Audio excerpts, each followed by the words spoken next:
Wafanyikazi wa kampuni ya Riply iliyoko mjini Eldoret wamefanya maandamano nje ya kampuni hiyo wakilalamikia kucheleweshwa kwa mishahara yao ya kila mwezi na kandarasi zao kukatizwa kabla bila taarifa yoyote kutoka kwa wasimamizi wa kampuni hiyo. Ambao sisi kama waajiriwa tumejaribu, tumeona wameenda kinyume na mkataba wetu wa CBA kulingana vile inafaa tulipwe, sababu ukiangalia inasemekana ya kwamba inatakana tarehe ya mwisho kulipwa kulingana na CBA ni kufika tarehe 2. Kurudi nyuma ndio inatakana kila mtu akuwe amelipwa. Na ukiangalia mambo haya vile yanafanyika ni kulingana ya kwamba ni kitu kama kujaribu kuweka frustration. Sababu gani?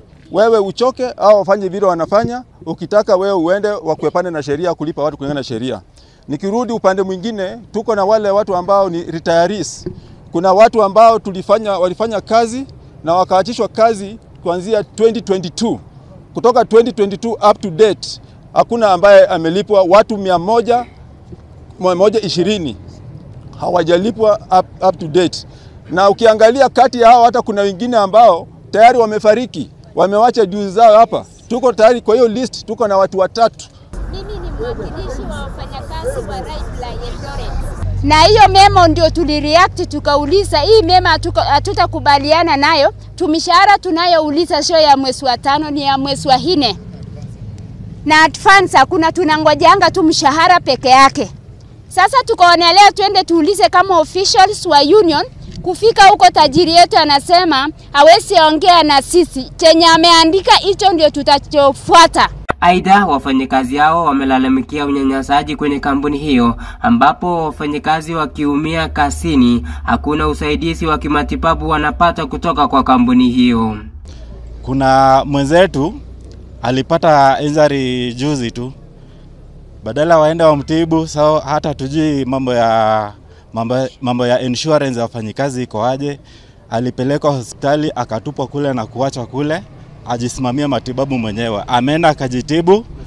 Ameenda akajitibu na aliporudi akilem ile compensation walimfukuza wakamkataza ya kwamba haiwezekani. Kulingana na wafanyikazi hao, mwajiri wao ameonekana akiwekeza kwenye sekta ya shikari kwa kufungua makampuni ya kushaka shikari badala ya mwajiri huyo kuwalipa pesa zao. Wafanyikazi hao wametoa wito kwa rais wa taifa hili Mheshimiwa Daktari William Ruto kuingilia kati ili wapate haki yao kutoka kwa kampuni hiyo. Tumeshangaa rais wetu William Ruto mali huko ofisi tamani tafadhali watu wa Riply company tunaumia, tunateseka, mabibi wametoroka, watoto wamelala nyumbani, hatuna pesa kwenda shule.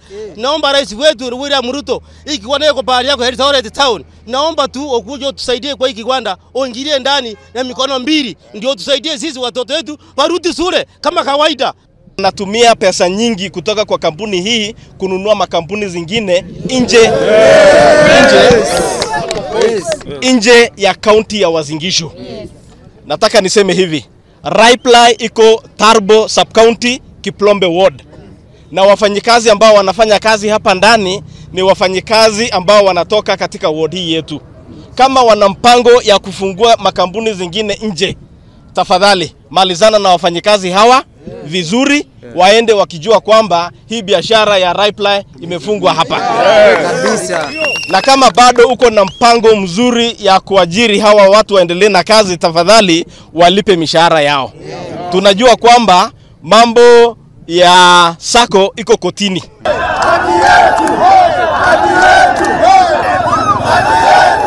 Nikiripotia Amaiko Media kutoka kaunti ya Uasin Gishu, langu jina ni Justus Bitok.